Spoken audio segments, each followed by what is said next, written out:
de la Sociedad de Aplicaciones Industriales de la IEEE. Antes de comenzar, quisiera saber si se escucha la voz, me pueden contestar por el chat y por el chat también se van a recibir las consultas que durante la charla se vayan presentando.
Bien,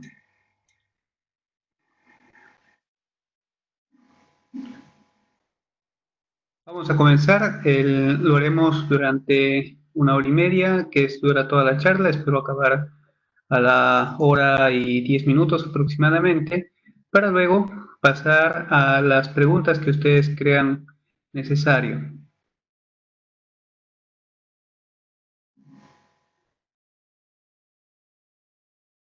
Bien, el webinar que vamos a estar tratando se refiere a lo que es teoría de control y con MATLAB y Simulink. Con MATLAB y Simulink. Actualmente yo me desempeño como asesor del PES UNI y también del IAS, que no le colocaba en la pantalla.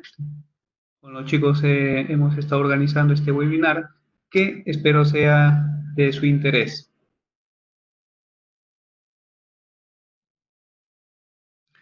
En primer lugar, vamos a tener en cuenta el siguiente índice, que un poco trata de poder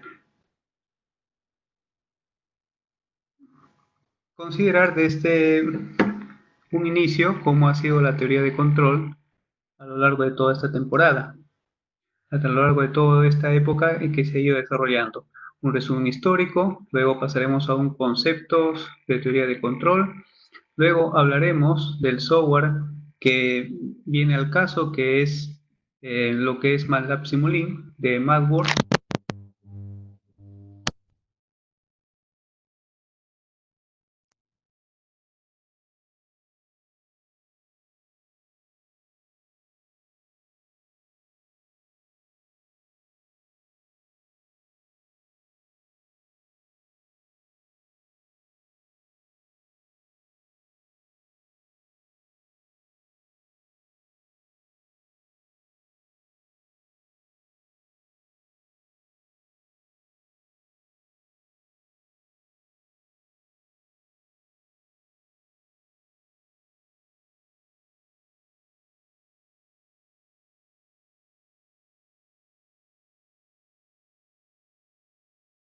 Bueno,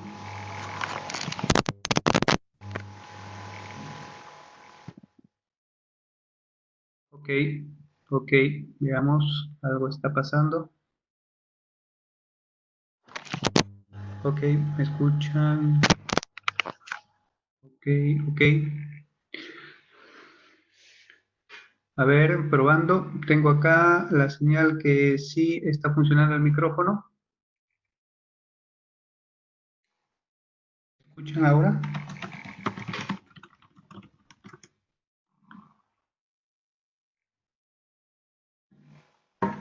Ok, bien. La disculpa del caso.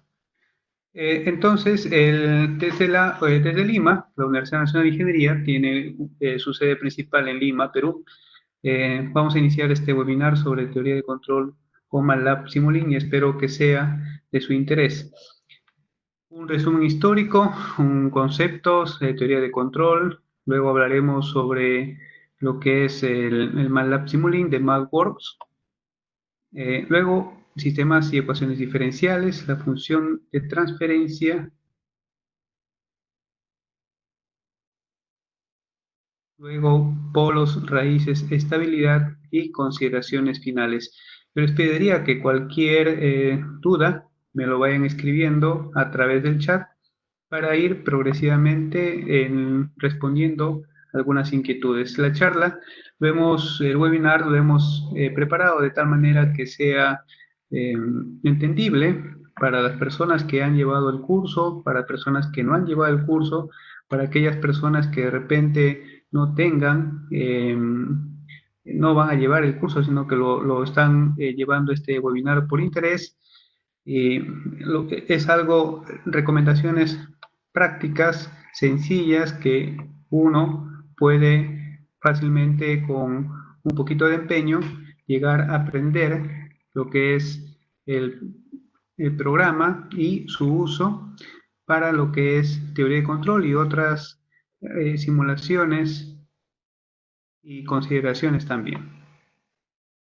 También, debido a que esta es una hora particularmente en punta, si es que hubiera algún problema en el audio, es entendible. Ahora que estamos en cuarentena, a esta hora, la señal de internet puede ser que se caiga un poco, así que estamos atentos a repetir si es que fuera necesario alguna parte que no se explicó. Vayamos por el resumen histórico, puesto que el desarrollo de cada uno de los campos del saber humano ha ido siempre condicionado por los pasos previos. Si uno no sabe los pasos previos, pues no puede mirar hacia adelante, no sabe cuáles son las cosas faltantes o cómo es que se ha venido recorriendo en todo este camino para poder seguir hacia más adelante.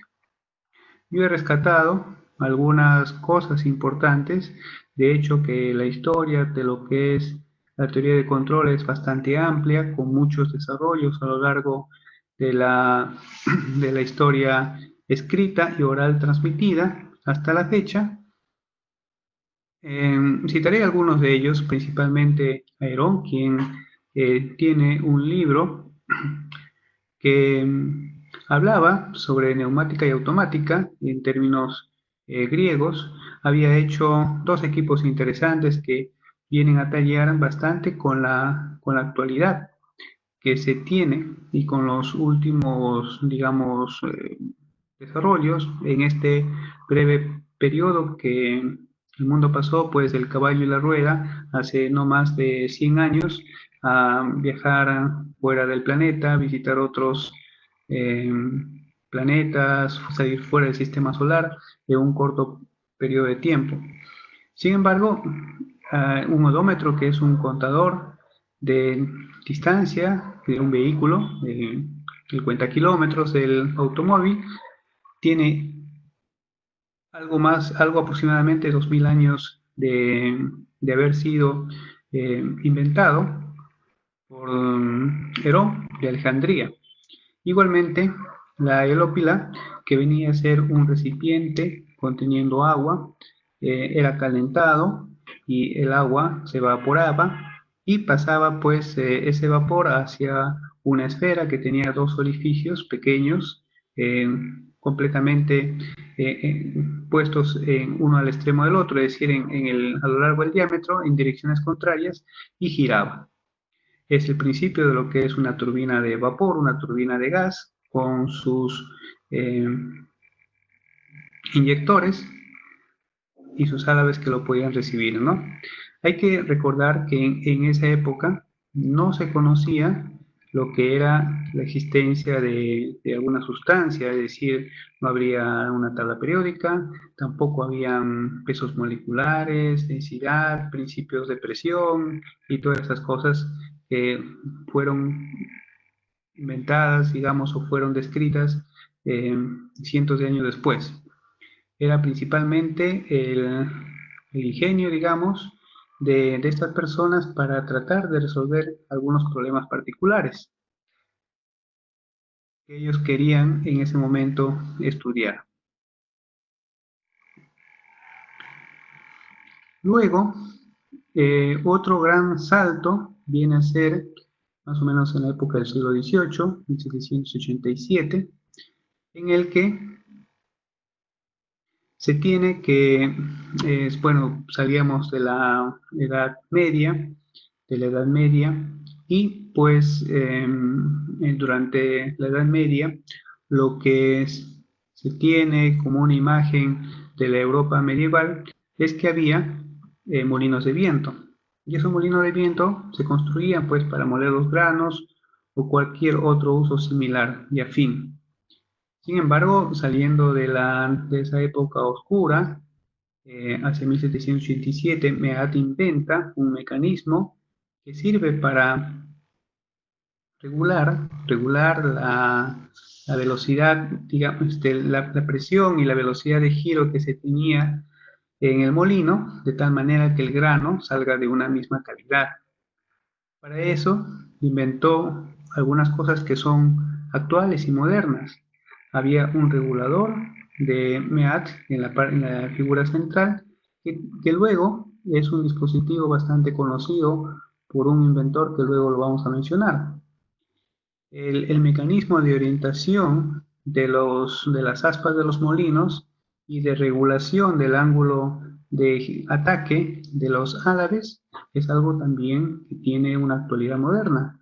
Todas las turbinas eólicas funcionan regulando la orientación de las aspas hacia donde viene el viento y el ángulo de giro para capturar la energía suficiente, de tal manera que el generador que está en la parte posterior de la turbina eólica haga la conversión adecuada de viento a electricidad.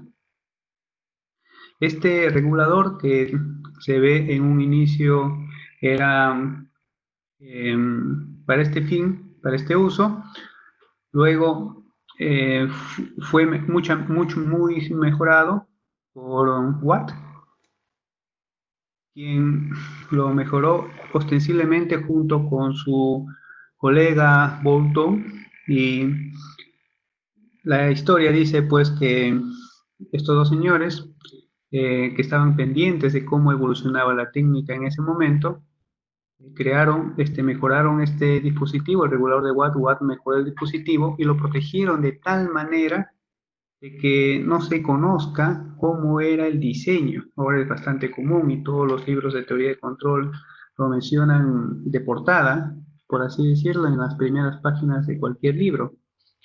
Sin embargo, ellos lo protegieron, y cuando caduca la patente en 1800, se dieron cuenta que se había convertido en una especie de estándar en el equipamiento. Es más, en esa época, en 1868, habían decenas de miles de reguladores Watt instalados en las máquinas de Inglaterra. Eso hace, digamos, uno de los primeros conceptos una de las primeras épocas en las que un producto tecnológico, eh, su nombre se combina con el nombre del creador, ¿no? Con el nombre del creador. Eh, y es debido a cuando hay productos de muy alta calidad o de buen desempeño, que pues se tiene prácticamente, en vez del dispositivo, se tiene de repente a la marca o al nombre de la persona como figura o nombre, digamos, común del artefacto, ¿no?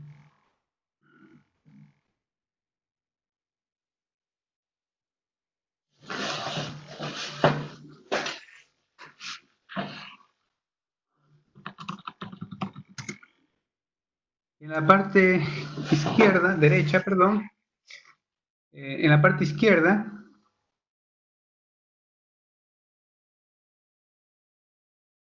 en la parte izquierda, en la parte izquierda ven la máquina de Watt. En la parte central una descripción simple. Y en la parte derecha un regulador de Watt.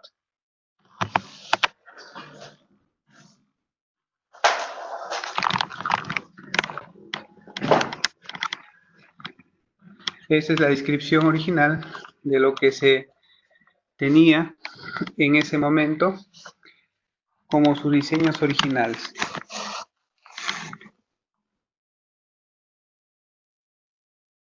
Vayamos a la definición de lo que es teoría de control o los conceptos de teoría de control.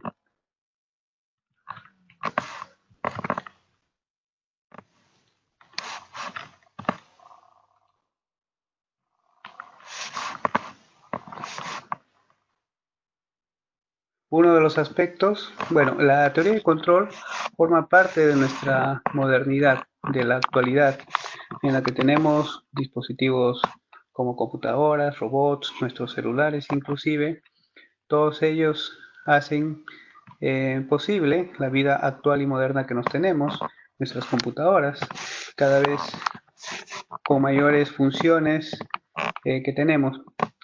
El tema de lo que es teoría de control tiene como uno de sus principales atractivos su aplicabilidad en general en muchos campos del conocimiento. En general, a esto lo tenemos como para estudiar muchas situaciones, muchos sistemas, muchos fenómenos que suceden no solamente en el mundo de la ingeniería, sino también de la biología, de la economía, de la parte social. ¿Por qué? Porque toda cosa se puede describir a partir de ecuaciones y todo cambio que sucede en el tiempo se puede explicar a partir de ecuaciones diferenciales. En general, para esto, consideramos el tema de estudio como lo llamamos una planta o un sistema que describe un punto o un área de ese espacio en la cual nosotros deseamos estudiar y que está caracterizado por determinadas propiedades y esas propiedades las podemos dibujar en un papel, en un mapa que en la teoría de control se llama espacio de fases.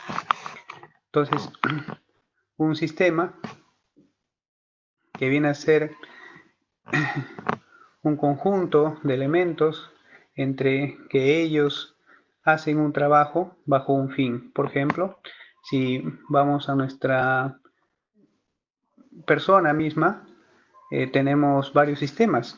Tenemos un sistema digestivo, un sistema respiratorio, un sistema circulatorio. La respiración, por ejemplo, en esta época del coronavirus, está compuesto por diferentes órganos. La nariz, la laringe, la faringe, la tráquea, los bronquiolos, los pulmones, los alveolos, todos ellos son constituidos por tejido de diferente tipo, pero todos trabajan con una finalidad, que que podamos respirar. Igualmente el sistema circulatorio, hay un corazón, arterias que tienen una forma en su tejido eh, para poder hacer su trabajo, y las venas que tienen otro tejido y otra forma, otro principio para poder trabajar. Igualmente sucede en una fábrica en la que tenemos, por ejemplo, un sistema eléctrico y tenemos un motor que tiene un principio y el transformador que es sus primos hermanos, pero trabaja bajo otras condiciones, los cables, los interruptores, los pararrayos, los tableros, los bancos de condensadores, todos son diferentes principios, me refiero al principio de funcionamiento, al concepto, al principio físico de funcionamiento, pero todos están interactuando de tal manera que hagan una sola cosa: poder llevar energía en forma eléctrica desde la fuente hasta las cargas de manera segura, fiable, de calidad, etcétera, etcétera. Entonces, este sistema sobre el cual vamos nosotros a interactuar, eh,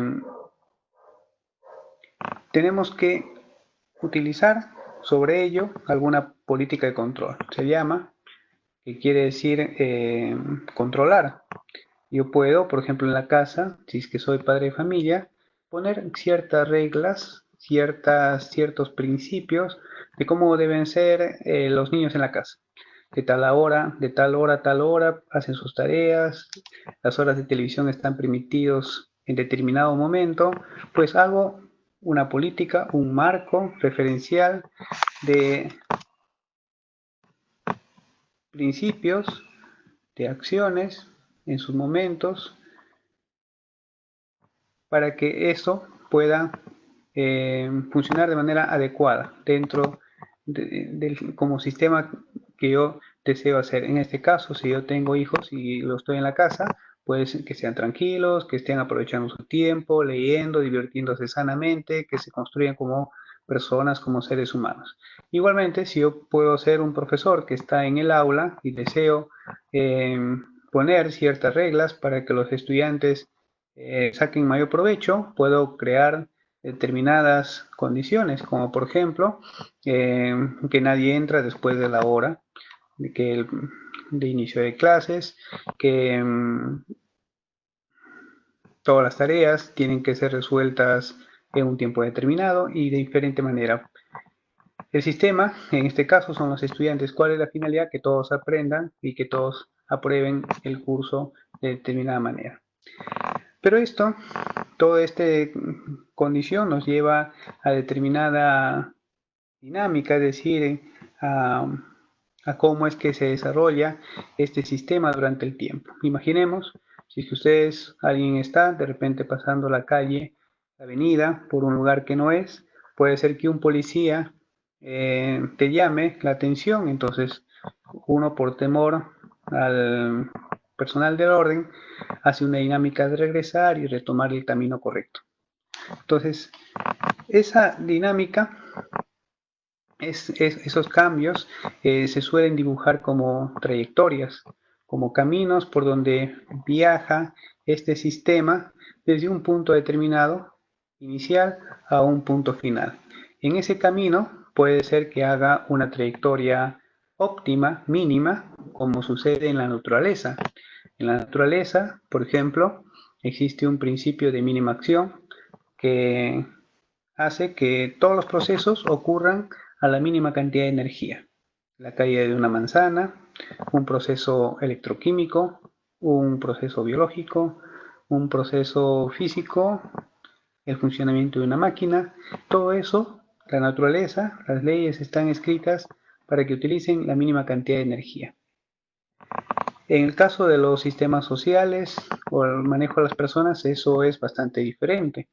Por ejemplo, en esta época de coronavirus se habrá visto de que la regla, es decir, la política de control de no propagación del coronavirus es, por ejemplo, quédese en casa. Y muchos no lo cumplen y después tenemos un problema grande. Entonces, esta trayectoria se dibuja en un papel, se dibuja en un espacio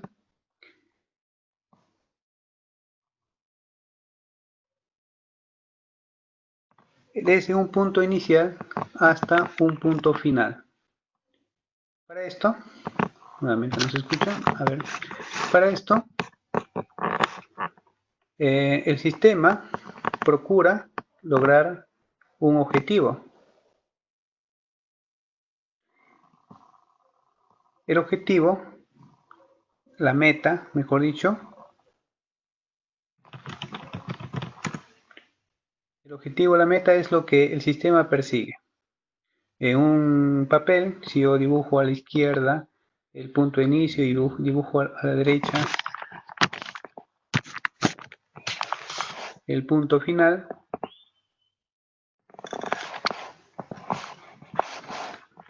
yo puedo hacer varias trayectorias que mientras llegue a ese espacio de objetivo final, pues el sistema ya alcanzado. Y bueno, un proceso es que a lo largo de esa trayectoria yo voy a hacer diferentes etapas.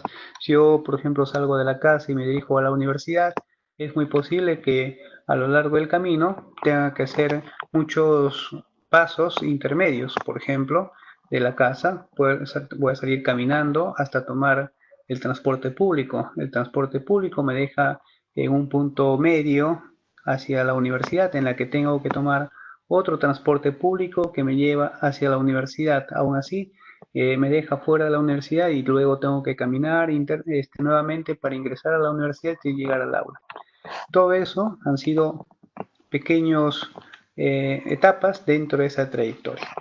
Y todo ello viene a ser, como decir, procesos que suceden dentro de esta trayectoria. De hecho, que para llegar de un lugar a otro, yo puedo tener un punto, una trayectoria óptima, lo mínimo necesario, digamos, para poder llegar lo más pronto posible de un lugar a otro. Dentro de lo que es la teoría de control existen muchas cosas, muchas herramientas para poder hacer que un sistema se acerque hacia lo que uno desea que realice. Y esta palabra control está asociado a decir regular, gobernar, direccionar, comandar, dirigir un sistema de tal manera que cumpla los objetivos adecuados mediante trayectorias que sean las más certeras, las más adecuadas, con políticas o reglas de funcionamiento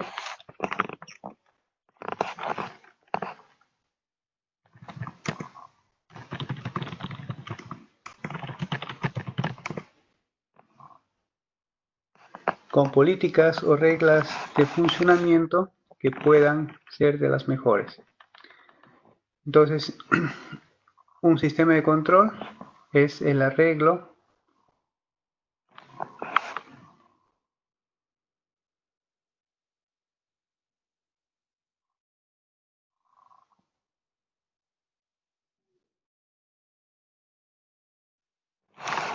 un sistema de control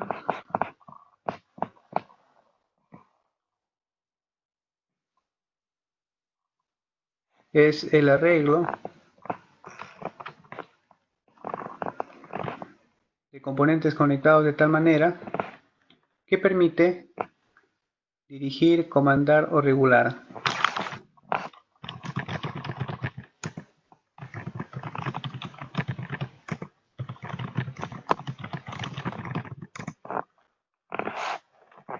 Ok, gracias. Este es un esquema básico de un sistema. Lo que vamos a hacer ahora es bastante más simple, por así decirlo.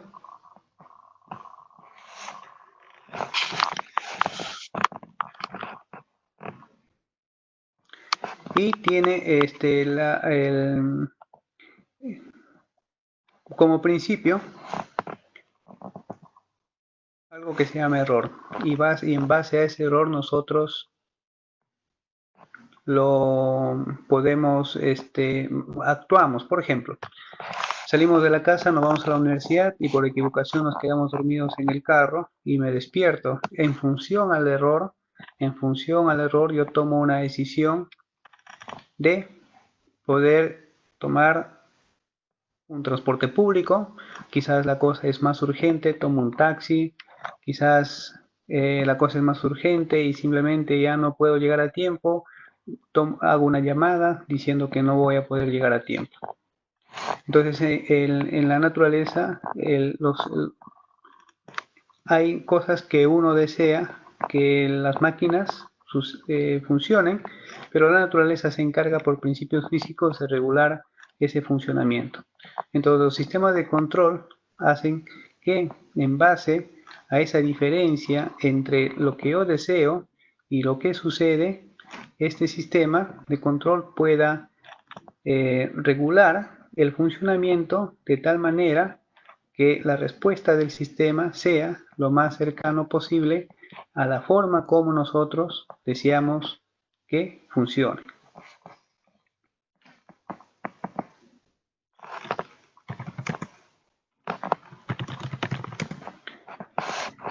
Para eso hay un controlador, para eso hay los procesos a controlar, para eso hay un elemento de medición. Los elementos de medición son todos los instrumentos de medición posibles que tenemos: presión, tiempo, temperatura, volumen, flujo, intensidad de corriente, campo magnético y todas esas cosas con sus propias características. La señal de referencia es el dato que nosotros deseamos, la trayectoria, lo que nosotros deseamos de un sistema poder regular. Por ejemplo, si alguien tiene su carro y va manejando en la carretera, de pronto se descuida y se va alejando de la parte central, digamos así, si está guiándose en las líneas de la carretera, en función a esa distancia que tiene, a esa distancia que se va yendo hacia los costados, él va a tomar entre una acción rápida de recuperar la dirección o simplemente tomar otra decisión para evitar algún daño. Bueno, definiciones básicas, planta que van a encontrar y que más o menos se relaciona con el trabajo diario de un ingeniero. Una planta, un conjunto de equipos que permiten realizar una operación determinada, un proceso, una serie de operaciones coordinadas para producir un resultado final, los pasos previos, un sistema, una combinación de diferentes componentes físicos que actúan conjuntamente para cumplir un objetivo determinado. El proceso a controlar, en este caso, puede ser, eh, hay varios eh, hay varios sistemas, hay varios principios que siempre son, por así decirlo, los mismos que hay que controlar. Sistemas mecánicos, sistemas eléctricos, fluidos, sistemas de gases, sistemas térmicos, que son los principales que todo ingeniero, tarde o temprano, con ellos interactúa. La variable controlada es la que se quiere controlar, la variable manipulada es lo que yo puedo actuar o modificar para mantener a la variable que quiero controlar bajo el fin que yo deseo. La señal de referencia es ese fin que yo deseo, lo que yo persigo. El elemento de medición son los instrumentos de medición, las entradas y salidas, es el estímulo o excitación que se tiene, y la salida es la respuesta. Como entrada vienen a ser todos aquellos formas, todas aquellas variables que tiene la naturaleza para poder crear movimiento en general. Por ejemplo, tengo en mi computadora, por ejemplo, no puede funcionar, tengo que tener una fuente de electricidad, una fuente de energía eléctrica, que puede ser la batería o el tomacorriente, y presionar el botón de encendido para que el voltaje dé movimiento a la carga eléctrica, la energía eléctrica a través de la computadora y pueda funcionar. Si yo tengo una diferencia de presión, va a existir un flujo de materia de la alta presión hacia la menor presión, y así yo creo flujo de agua a través de tuberías. El movimiento del aire en la atmósfera es también debido a una diferencia de presión. Igualmente, si yo tengo, por ejemplo, una diferencia de temperatura, si yo tengo una diferencia de temperatura, igualmente, esa es la entrada, esa es la diferencia de temperatura, excita el sistema, es decir, se pone a funcionar el sistema transmitiendo calor en forma de radiación o conducción o convección de la temperatura más caliente hacia la temperatura más fría.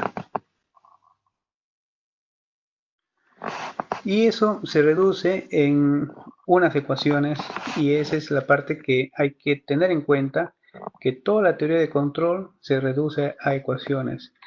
Este esquema, que lo pueden encontrar en el libro de Dorff, de teoría de control, son dos textos clásicos de teoría de control, los libros de Dorff y Ogata. En el de Dorff está esta tabla en la que pueden ver la forma como es que se almacena de tipo inductivo y que tiene iguales características, sea una inductancia eléctrica, sea un resorte lineal, sea un resorte angular, o sea simplemente la inercia de un fluido. Entonces, ¿por qué se menciona esto? Porque si yo tengo un sistema electromecánico, la parte mecánica lo puedo transformar hacia su forma eléctrica de manera equivalente. Las ecuaciones tienen parecido como pueden ver ahí. Igualmente, si yo tengo un sistema electromecánico, la parte eléctrica lo puedo transformar a su equivalente mecánico. Y así, de esa manera, no tengo dos sistemas diferentes, sino prácticamente uno bajo las mismas ecuaciones, considerando sus equivalentes. Algo así se hace, por ejemplo, cuando alguien estudia teoría de transformadores. Cuando alguien hace transformadores y tengo la media tensión o la bobina de alta tensión y la bobina de baja tensión, yo puedo llevar un esquema equivalente de la alta tensión hacia la bobina del secundario de baja tensión. O también puedo llevar la bobina del secundario, la de baja tensión, a un equivalente puesto en el circuito de alta tensión, en la bobina primaria. De esa manera yo no tengo, puedo uniformizar y puedo facilitar el modelamiento de un sistema determinado haciendo esta conversión entre sistemas. Acá está lo que es la inductancia, el almacenamiento inductivo, y para los que más o menos tengan en cuenta, eh, resulta que la inductancia eléctrica se forma cuando la energía eléctrica circula a través del conductor y de pronto se toma un tiempo para poder almacenarse en el espacio alrededor y luego regresa hacia el conductor. Está el almacenamiento capacitivo, que también tiene sus equivalencias en la masa que se transporta de manera lineal, en una masa que rota, en la capacitancia de fluido y la capacitancia térmica, que tienen sus equivalentes entre ellos. Y lo que son los disipadores de energía, la energía que se gasta en una resistencia eléctrica, en una resistencia de fluidos y una resistencia térmica, en el que el concepto de resistencia viene a ser igual a la energía que yo gasto para poder llevar una determinada cantidad de energía de un lugar a otro. El equivalente es, por ejemplo, el pasaje que realizamos en el transporte público. Yo pago un sol acá en el Perú o un dólar, digamos, para tener una idea, pago el transporte para que el bus me lleve desde el punto A hasta el punto B. Si yo tengo un sistema de tubería de presión, yo tengo al inicio 100 PSI y al final tengo 90 PSI. 10 PSI se han perdido a lo largo de la tubería. Esa pérdida de energía es la que gasto para poder llevar un volumen de fluido de un lugar al otro. Entonces, así sucede la resistencia eléctrica, que es la energía que yo gasto para mover energía eléctrica de A hacia B. Así es también la resistencia de fluidos y así es también la resistencia térmica. Todas estas ecuaciones diferenciales se pueden escribir de manera directa en MATLAB Simulink.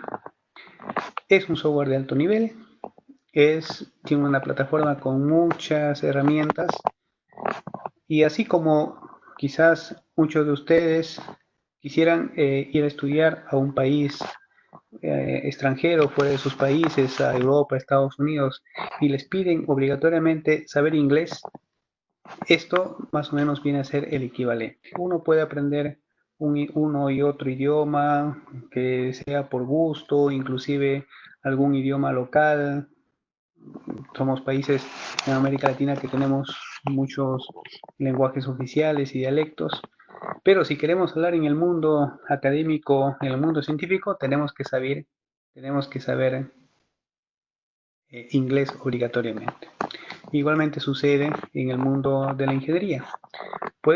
Hay software libre y hay una gran variedad, pero si queremos pisar las ligas mayores y tener cierto formalismo dentro del trabajo que realizamos, sea en el mundo de la academia o sea en el mundo empresarial, tenemos que utilizar una plataforma que sea formal, que sea de amplio soporte y que sea bastante usado. Entonces uno de ellos es MATLAB. El, lo bueno de esto, y que quería aprovechar, es que MATLAB Simulink eh, utiliza dos formas para acceder. Uno es a través de una oferta que tiene para lo que es el campus de la universidad, y la otra es la oferta para lo que son estudiantes. Y para lo que son estudiantes, eh, yo suelo recibir muchas cosas y comentarios, y a veces me dicen de dónde lo puedo bajar de internet, etcétera, etcétera. Pero por $6 y está la dirección de MATLAB, de MathWorks, que pueden consultar. Yo puedo tener 10 paquetes útiles para usuarios. Dentro de ellos está lo que es todo lo que es control, el MATLAB, el Simulink, o sea, las herramientas necesarias para poderlo aprovechar a este software, y a un precio bastante asequible. Eh, y obviamente que con el tiempo, haciéndolo bastante bien, esos $6 está prácticamente regalado, y estamos evitando eh, lo que es el trabajo de piratería, ¿no? Eh, Uno a veces lo piensa como estudiante, no, sí, me lo voy a piratear, pero ahora pónganse que ustedes sean los creadores de un libro, ustedes sean los creadores de un software. ¿Les gustaría que alguien les piratee? No. Entonces es una cultura que un poquito hay que fomentar. Y para esto, eh, dentro de teoría de control y en general para lo que es modelamiento matemático y simulación numérica, ustedes van a tener un problema que estudiar. A ese problema por estudiar le hacemos suposiciones, simplificamos los supuestos del problema a una expresión, digamos, a determinadas cosas sencillas. Si yo quiero analizar un transformador con lo complicado que es, de repente solamente me interesa la parte electromagnética, o solamente me interesa la parte térmica o la parte mecánica. Luego de eso lo paso a una formulación matemática, a ecuaciones, utilizando las que les he presentado. Lo resuelvo en el problema matemático, sea a puño y papel, o puede ser utilizando un software. Luego obtengo resultados, gráficas, bidimensionales, tridimensionales. Eso hay que interpretarlo, y luego verifico el modelo con lo que se ha presentado por otros investigadores, o por lo que, por la fortaleza del modelo matemático. Eso lo reporto, lo explico, lo predizco. Es bueno publicar, es bueno sacar tesis, es bueno dar conferencias, y hago el siguiente paso, complicar un poco más el problema, y es un círculo cerrado que se va a mejorar. ¿Cómo aprendo? ¿Cómo aprendo esto? Bastante sencillo. Yo al menos recomiendo utilizar el GEP de MATLAB, que es la figura de la izquierda, que está dentro del programa y tiene todas las herramientas básicas para poder aprender el programa. Esa es una de las cosas importantes. Lo segundo, bastante importante, es hay que tener un tema. Hay que tener un tema que nos guste principalmente, para que todas esas ecuaciones de ese tema lo podamos ir poco a poco pasando, escribiendo en el programa, en el software, de tal manera que, ayudándonos de la ayuda del MATLAB, lo podamos entender qué comandos son los que más necesito para que ese tema lo vaya escribiendo en el software. Porque uno puede coger diferente información, y hay cosas que se presentan que nunca lo vamos a utilizar. Es tan amplio el paquete, que el software, que eh, hay cosas que para cada campo hay un tema en específico. O hay otras maneras de aprender, y también hay un grupo en Facebook que lo dirijo, que lo administro, y por suerte es el grupo más grande en Facebook sobre MATLAB. Ahí está la dirección. Somos más de 108.000 personas. Yo estoy encargado de la administración. eh, y también ahí pueden poner sus temas, o pueden ver qué cosas se publican, para estar al tanto de los desarrollos actuales en la comunidad de programadores MATLAB. Y lo más importante, practicar, practicar. Entonces, tengo un sistema, yo lo puedo graficar de la siguiente manera: una caja rectangular, que viene a ser una caja negra, digamos, que representa esquemáticamente el sistema, y tiene una entrada que viene a ser x de t, y tiene una salida que es x de t. ¿Por qué se coloca en el tiempo?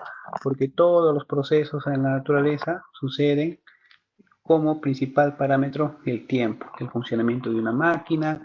Nosotros mismos como personas nos despertamos cada mañana y tenemos un tiempo determinado para cumplir las diferentes acciones del día. Tenemos una agenda. Igualmente es la economía, igualmente son los sistemas biológicos, igualmente puede ser cualquier proceso en la naturaleza, corre en función al tiempo. También nosotros, esa señal en el tiempo es por lo general de tiempo continuo, y es la parte que acá queremos representar, que es la más sencilla dentro de lo que es teoría de control. Existe también control indiscreto y otros más tipos de controles que, como les digo, son creaciones para poder lograr la forma más óptima de controlar un sistema, pero en esta primera etapa es un tipo de control clásico en la que la señal lo tengo de manera continua. Entonces acá tengo la entrada y salida, y por ejemplo tengo un circuito RLC bastante sencillo, típico de un curso de circuitos eléctricos 2, en la que para, eh, para que funcione esto, en primer lugar tiene que haber una fuente de voltaje de corriente alterna, que es VT, que pues crea el potencial eléctrico para que todo el circuito se ponga en funcionamiento y se establezca una corriente eléctrica que recorre esta pequeña malla.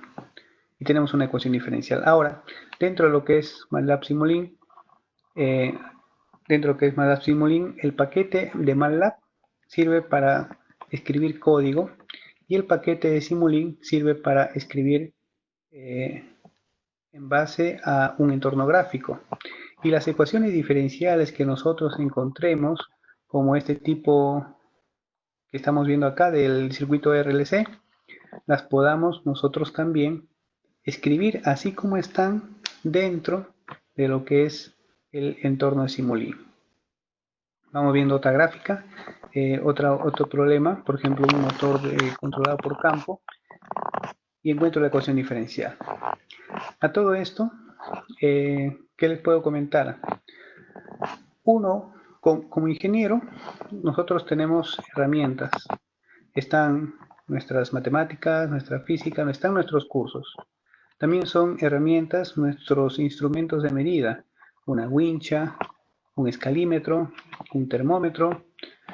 También están como herramientas nuestras cosas informáticas, una computadora, un software, por así decirlo. Entonces, un buen ingeniero es aquel que tiene y sabe cuáles son las herramientas adecuadas para poderlas utilizar. Llevamos cursos dentro de la universidad que pueden ser ecuaciones diferenciales o métodos numéricos. El software Simulink tiene la capacidad de poder resolver la ecuación diferencial de manera directa tal y cual está escrita.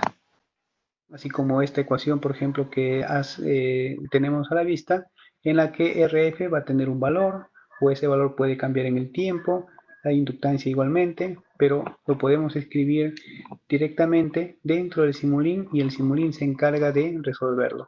¿Qué método va a utilizar?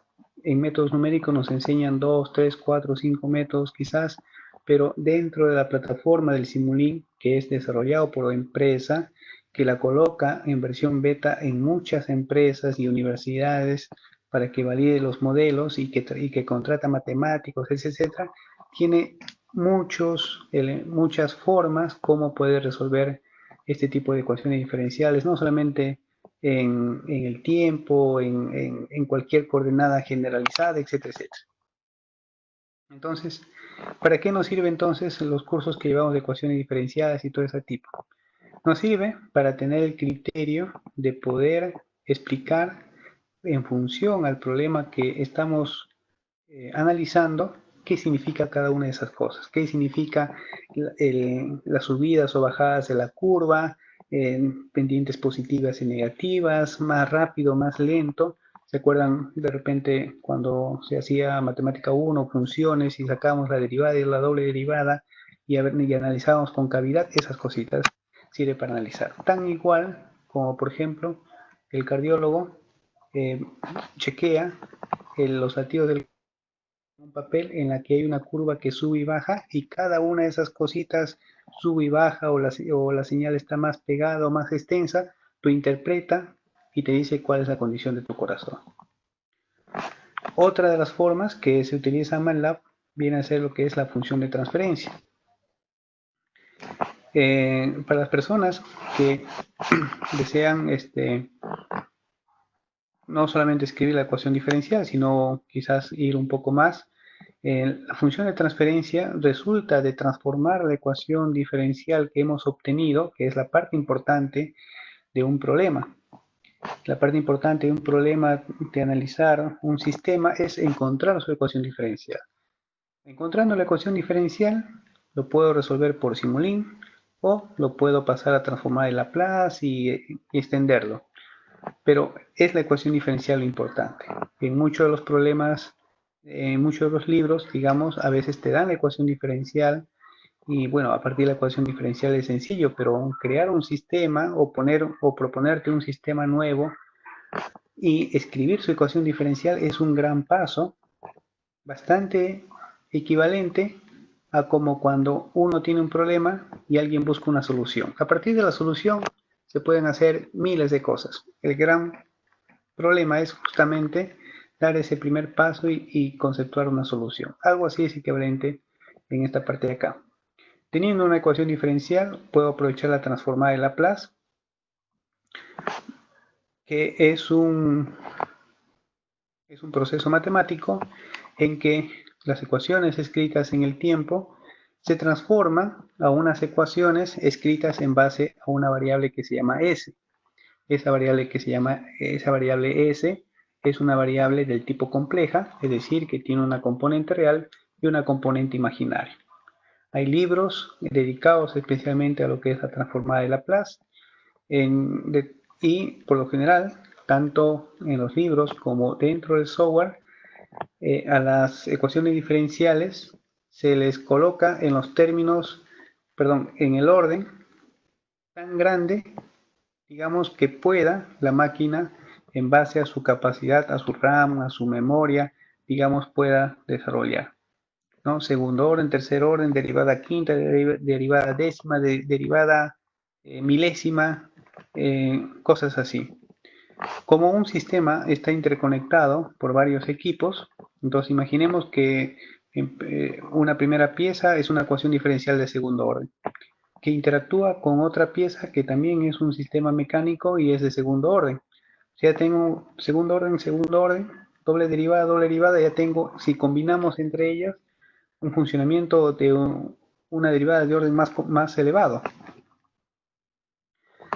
Al final, ¿qué es lo que querían simplificar estos señores en ese inicio?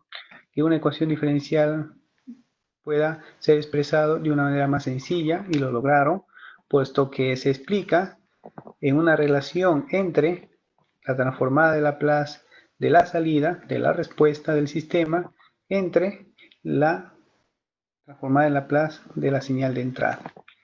Y sale un polinomio eh, puesto en un numerador, que es la salida, y un denominador, que es la entrada.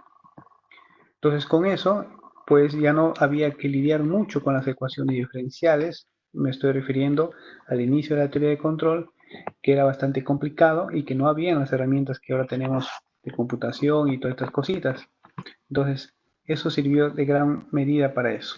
Algunos ejemplos. Acá tienen un sistema de resorte amortiguador masa, en la que sale una ecuación diferencial, GS, XS entre FS, 1 entre la masa, S al cuadrado, más el amortiguador, factor de amortiguador S, más el resorte. Ojo que esto de acá es si en caso desearan hacerlo por transformada de Laplace. Si no lo quisieran hacer por transformada de Laplace, pues simplemente arriba la misma ecuación diferencial se escribe en el Simulink. Acá es otro sistema bastante diferente al inicial. Acá en este sistema solamente tengo la fuerza, que es la que da movimiento al sistema. Un sistema simple de entrada y una sola salida, pero los sistemas son así, las máquinas son así, no. Las máquinas, los sistemas, nosotros mismos recibimos mucha información. Por ejemplo, nuestro cerebro procesa información de oídos, ojos, lenguas, piel, huesos, recibe un montón de información, muchas entradas y a la vez decide muchas cosas. También lo hace nuestra computadora, también lo hace un sistema eléctrico, una fábrica, digamos, recibe mucha información de los diferentes elementos y sensores de una máquina y sobre eso se desea. A esos sistemas se llama sistemas MIMO, múltiples entradas, múltiples salidas. En este caso es un sistema de dos fuerzas que actúan sobre dos masas y yo necesito saber dos desplazamientos de estas masas en función a la configuración de resortes y amortiguamiento. Igualmente, tengo una primera etapa en la que dice las ecuaciones del sistema son y que viene a ser la ecuación diferencial, que esta ecuación diferencial la puedo llevar al Simulink y escribirla, o también lo puedo aplicar transformada de Laplace y puedo encontrar una matriz de transferencia GS, porque tengo dos entradas y dos salidas, con cada uno de los componentes escritos en transformada de Laplace, en función de transferencia. ¿Cómo se hace la función de transferencia? ¿Cómo se escribe dentro del entorno de Simulink, de MATLAB, perdón? Se escribe de la siguiente manera. En la ventana de comandos, y voy a tratar de terminar la idea primero para luego, de repente en la parte de preguntas, hacer algo en el MATLAB Simulink que lo tengo abierto. Declaro lo siguiente: sims s. Sims es dentro del entorno de MATLAB la declaración de una variable simbólica. Una variable simbólica, así igual a como en el colegio, por ejemplo, hacíamos álgebra. Teníamos x, y, z y hacíamos operaciones con esas x, y, z. Nunca esos valores tenían un valor. Nunca esas variables tenían un valor. Siempre era un x más 1 al cuadrado, x cuadrado más 2x más 1. Y así lo trabajamos. Sims declara ese tipo de variables simbólicas dentro del entorno MATLAB. Luego, si yo he encontrado ya una función de transferencia, como puede ser, por ejemplo, esta de acá, en la que m, c y k tienen sus valores, yo declaro los coeficientes que están delante de lo que es s cuadrado, s o s a la 0, que viene a ser 1. Esos valores lo declaro en un arreglo de vector, numerador y denominador. ¿Para qué? Para que con eso yo pueda utilizar el comando, la función tf de MATLAB, que es Transfer Functions, y entre paréntesis los coeficientes que estoy considerando en el numerador y en el denominador, para que luego MATLAB me devuelve que el sistema está representado mediante la ecuación, mediante la función de transferencia 1 entre s al cuadrado más 2s más 3. ¿No? Que es la función de transferencia en tiempo continuo, que es lo que estamos queriendo analizar. Si de pronto alguien se olvida, no tiene idea clara de esto, una de las cosas que tiene MATLAB, como les digo, es el GEL. El GEL tiene un entorno de ventana con mucha más información, pero también en la ventana de comandos tiene el GEL TF, en la que si yo coloco eso me aparece esta explicación que lo he copiado textualmente como dice, en la que por ejemplo acá me da ejemplos de cómo declarar una función de transferencia de simple entrada y simple salida y otra de múltiples entradas y múltiples salidas. Un sistema tiene que trabajar, un sistema tiene lugares en los que puede trabajar y otros que no puede trabajar. Por ejemplo, un sistema mecánico tiene lugares en los que de pronto todo cuerpo tiene una frecuencia de resonancia.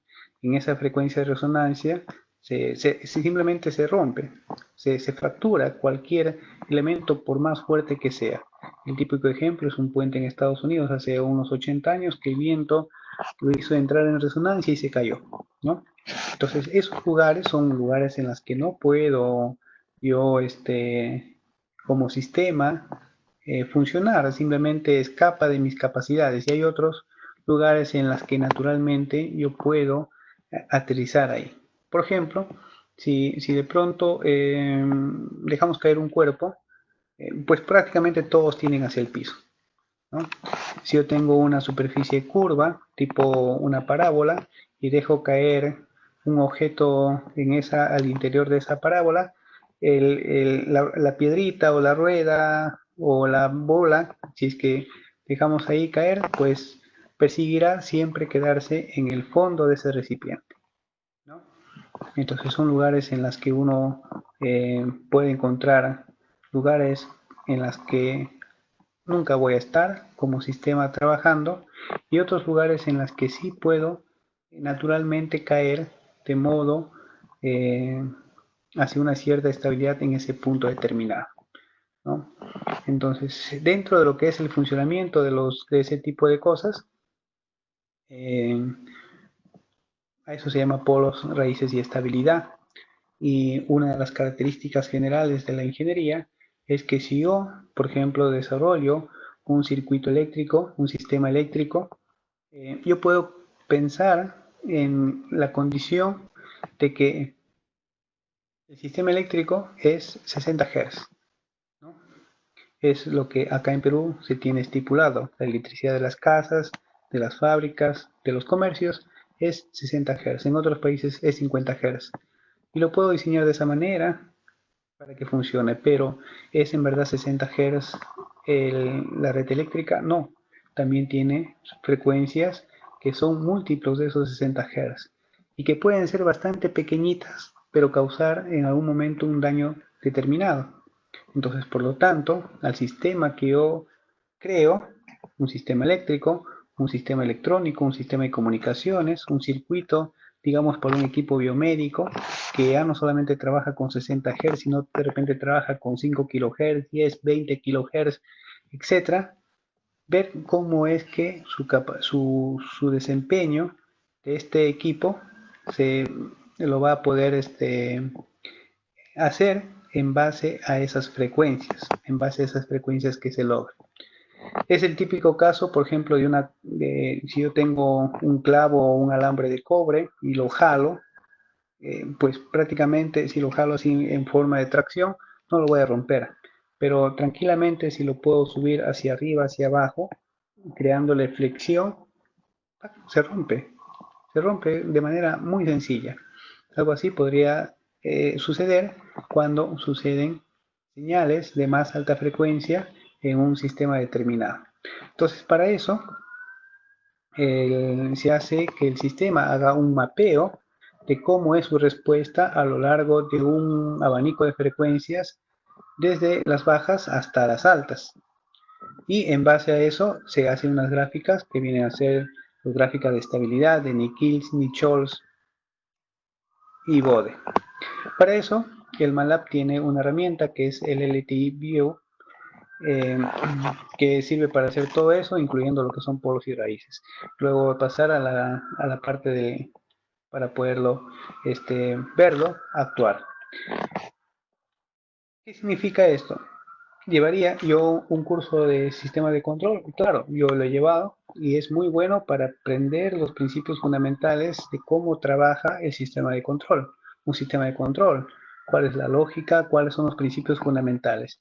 Me pueden dar trabajos en el curso que son problemas sencillos para que lo haga a mano, para que lo pueda entender.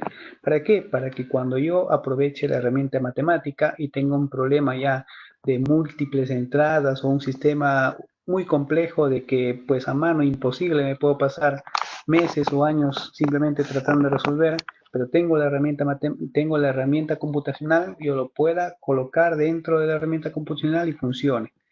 Pero mi apoyo de ese conocimiento básico del curso porque voy a tener que escribir y todo eso es un proceso y, pues, y son pasos en la que van a haber posiblemente errores y en base a eso que he aprendido programando, leyendo o en la clase, la teoría del curso que se llevan en las universidades, yo pueda tener juicio para poder identificar qué cosas estoy escribiendo bien y qué cosas estoy escribiendo de manera inadecuada. Bien, me voy a pasar al entorno de MATLAB brevemente para poder hacer un poco sobre eso. Les había dicho que SimS es el que yo voy a crear para poder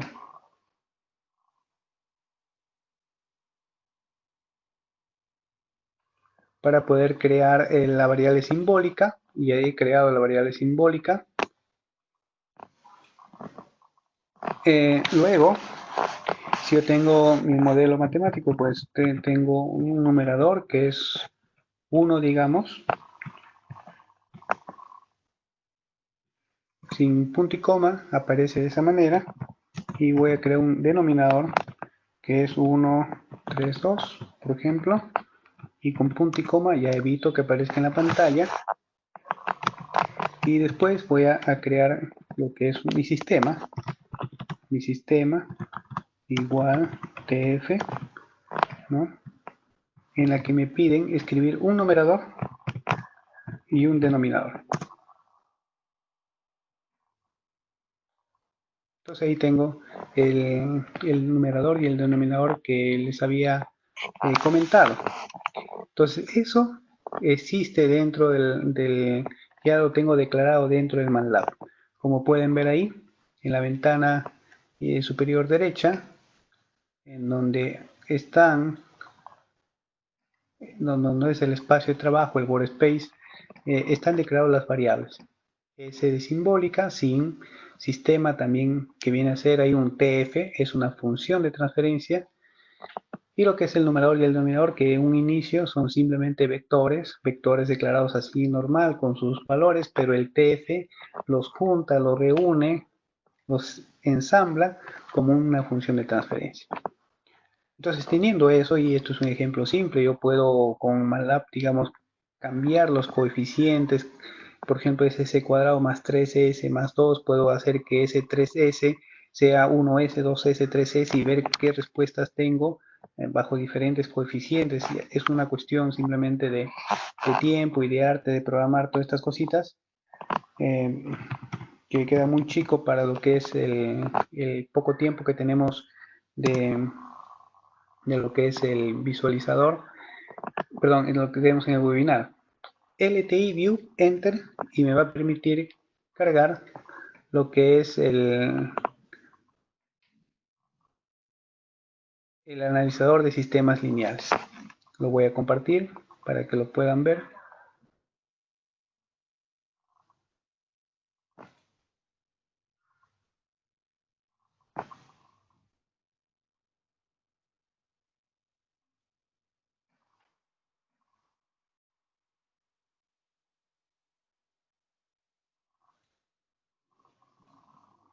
Bien, estoy colocando toda la pantalla.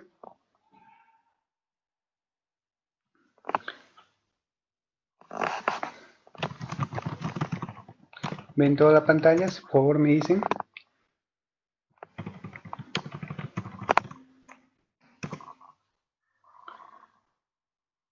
En esa pantalla que se observa, tienen una pequeño ventana, digamos, y una interfase de comunicación en la que hay un file, y en ese archivo yo lo voy a importar. ¿Qué voy a importar? Tengo el sistema. ¿Cuál sistema? El que he declarado antes en la ventana de comandos. Ese sistema está en el workspace, ya tiene su numerador y tiene su denominador. Entonces a ese sistema lo importo y le digo OK. Ven sistema declarado desde la ventana en la ventana de comandos, ahí te han definido en base al numerador y el numerador y te jalo para poderte analizar acá.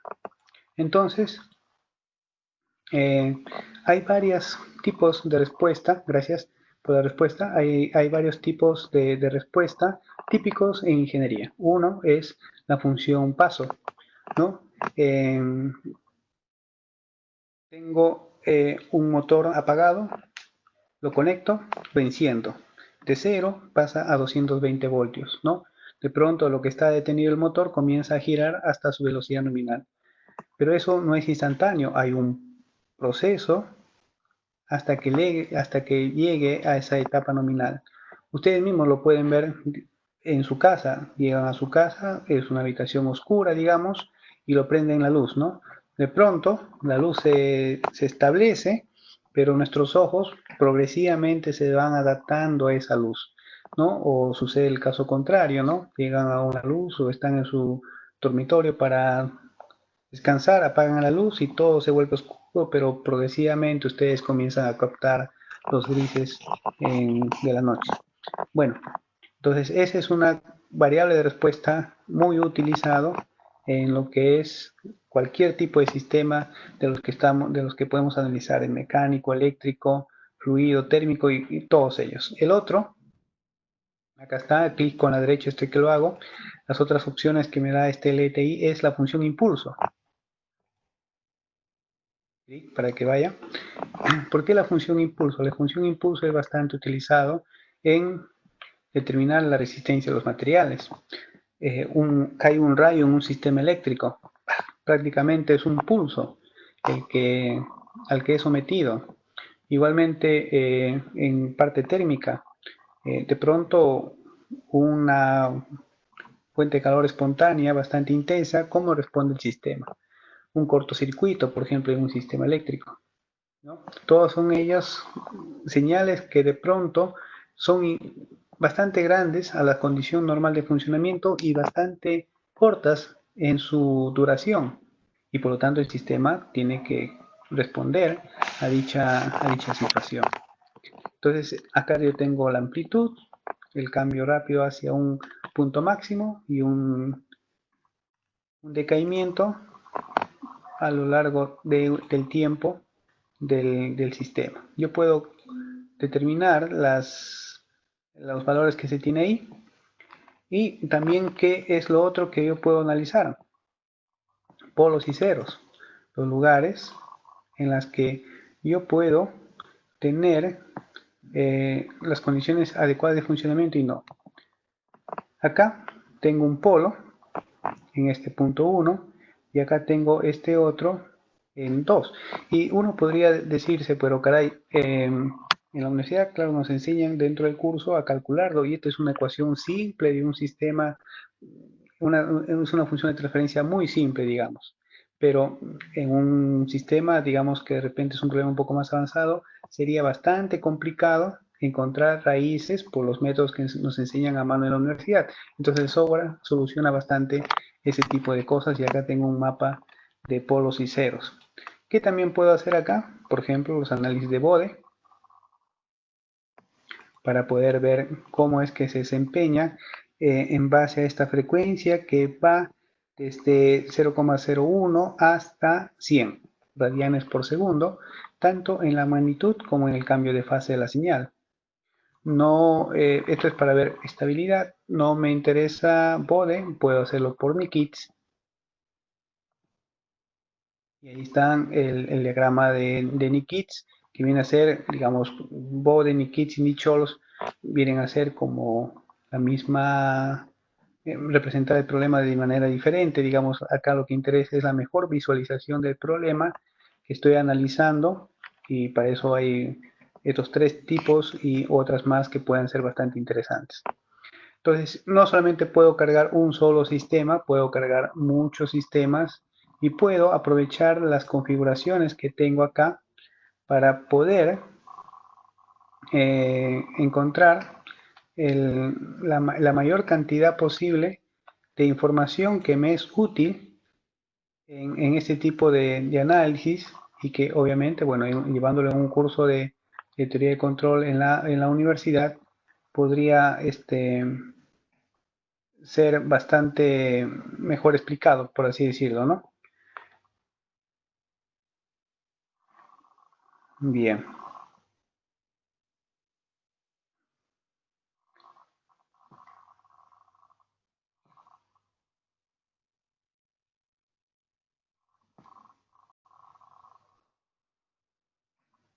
Para finalizar, unas consideraciones finales, ya que estamos a tiempo, es que ahí tienen alguna literatura bastante útil para lo que es que quieran repasar, en la que son libros que tienen eh, información no solamente de la temática que ahí está, sino que también tienen aplicaciones hechas en lo que es MATLAB Simulink. Y una de las cosas que ustedes pueden, para aprender, lo bastante sencillo, digamos, independiente de la temática que estén realizando, es buscarse un libro que diga su tema, circuitos, transferencia de calor, sistemas eléctricos, etcétera, etcétera, MATLAB Simulink.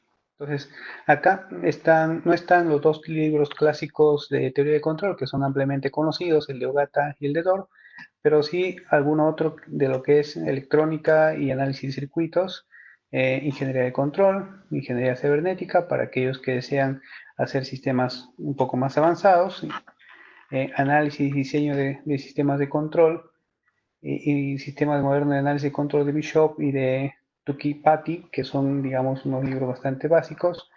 Imaginé que de repente, como parte de la charla, puede ser que haya personas que hagan lo que es procesamiento digital de señales, los que son comunicaciones, por ejemplo, o análisis de sistemas o electrónica, y también lo que son análisis de circuitos digitales. Y bueno, eso era todo. Y si es que tuvieran algunas preguntas, gustoso de responderlo en estos pocos minutos que tenemos de margen. Alguien creo que había escrito por ahí.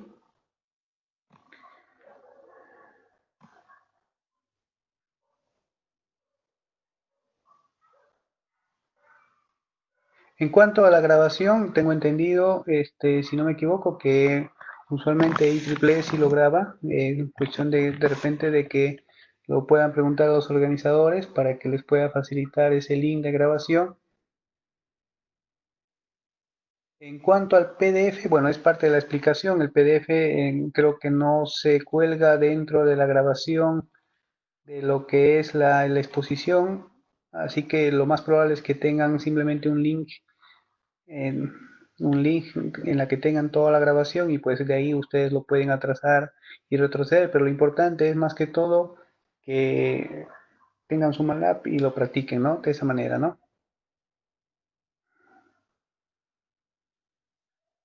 Sí, de hecho, haciendo un poquito de marketing a lo que es la sección estudiantil de Sociedad de Aplicaciones Industriales de la Universidad Nacional de Ingeniería, van a haber muchas más videoconferencias a lo largo del año.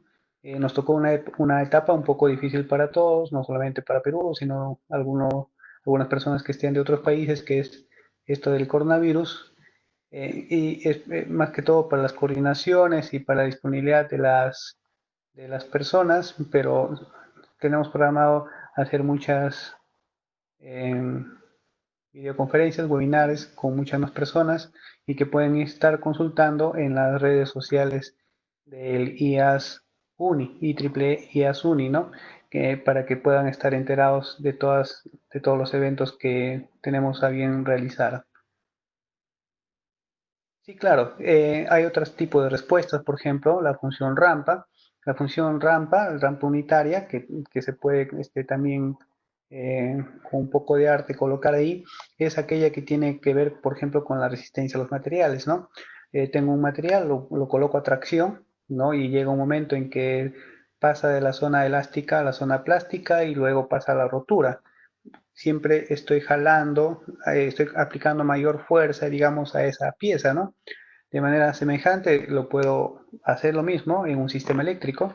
Tengo un material, un aislamiento de repente que lo deseo probar, cuál es su aguante, su resistencia. Entonces comienzo a aumentar voltaje y aumento y aumento y aumento voltaje hasta un punto determinado en que ¡prac!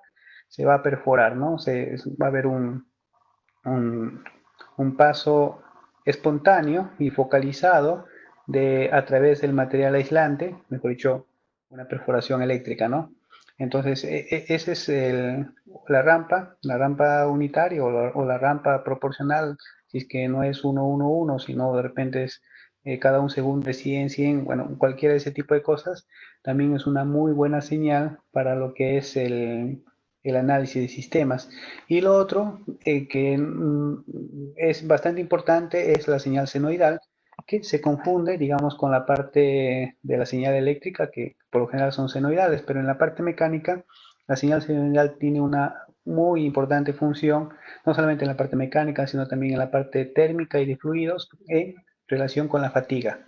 En la parte eléctrica también tiene muy buena relación con la fatiga, pero considerándolo no en su funcionamiento normal, sino de repente en los sobrevoltajes intempestivos o las señales transitorias que surgen en los circuitos eléctricos y electrónicos que escapan, que son más elevados que en amplitud de voltaje que las señales normales que se transmiten. Entonces eso sí es muy interesante para ver, y ya que con ese tipo de cosas yo puedo acelerar cómo puedo analizar cómo funcionará el sistema mediante un ciclo de simulación bastante corto, equivalente a quizás mucho tiempo cronológico en el tiempo real, digamos, ¿no? O sea, si yo tengo una máquina que necesito saber cómo se va a comportar con 100 millones de cargas de fatiga, digamos, de ciclos de fatiga, quizás en el tiempo me puede tomar un año, 2 años, 5 años quizás. En el modelo matemático, muy bien planteado, eso me puede llevar de repente mucho menos tiempo, de días o quizás de semanas, si es que la máquina es bastante complicada. Y todo va a depender también de la capacidad computacional, pero va a tener un buen acercamiento a eso. Y es por eso que es una de las principales ventajas del modelamiento. Abarata costos y abarata también tiempos, perdón, recorta tiempos en la que en muy poco tiempo voy a tener una respuesta rápida. Y en lo que es el sistema de control, como dice por acá, el controlador PI proporcional e integral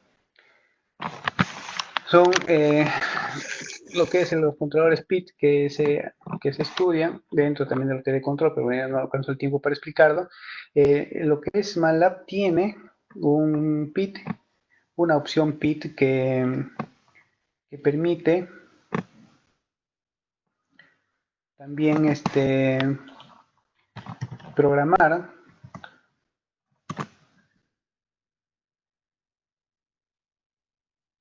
que permite programarlo dentro de lo que es el simulín. Entonces, sabiendo cuál ha sido el error, dependiendo de la dinámica del sistema, yo puedo también, voy a compartir la pantalla, eh,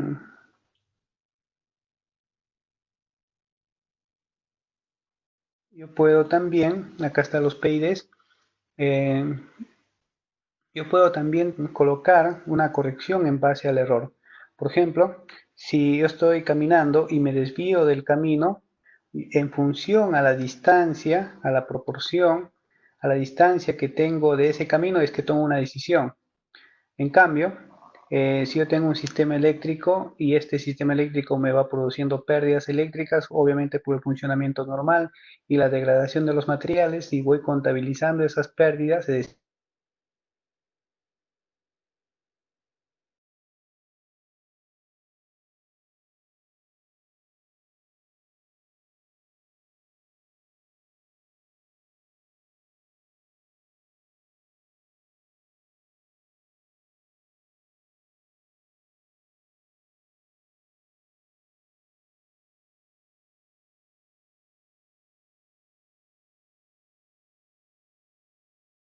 Y esos coeficientes se pueden encontrar de muchas maneras. Uno de ellos es en base a la teoría, uno.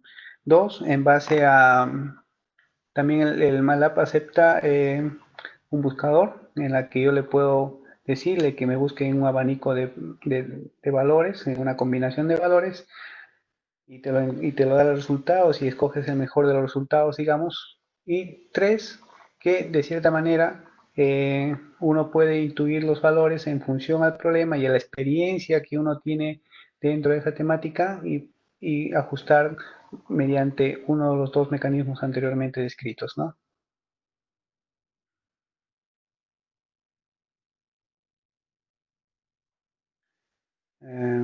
Ya.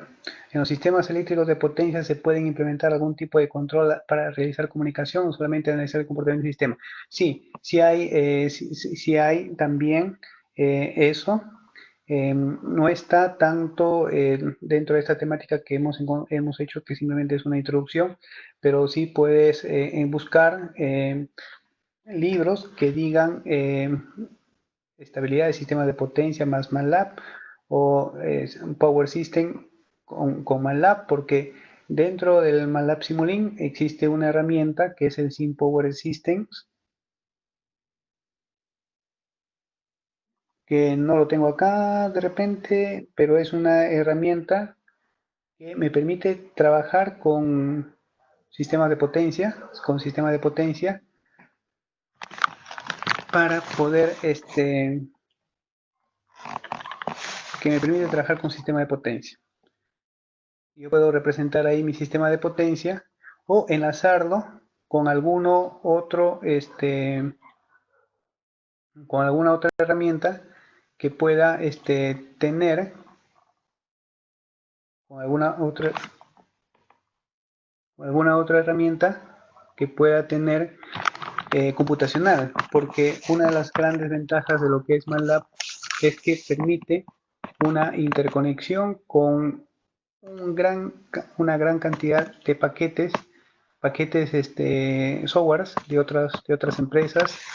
Increíble, si no me equivoco, son más de 15.000 softwares que puedo combinarlo con el MATLAB. De tal manera que, por ejemplo, yo puedo diseñar un sistema mecánico en SolidWorks y el cálculo de optimización lo puede hacer el MATLAB. Y existe una interfaz entre MATLAB y SolidWorks para que SolidWorks haga su trabajo, que es el diseño mecánico, y el MATLAB haga el cálculo de reducir, digamos, los tamaños y los espesores de los elementos mecánicos y trabajan en conjunto hasta obtener el resultado, ¿no? En lo que es sobre laxitud y estabilidad, ¿cómo se podría visualizar en la gráfica? En la laxitud y estabilidad es un tema bastante puntual a mencionar. Lo que puedo al respecto decir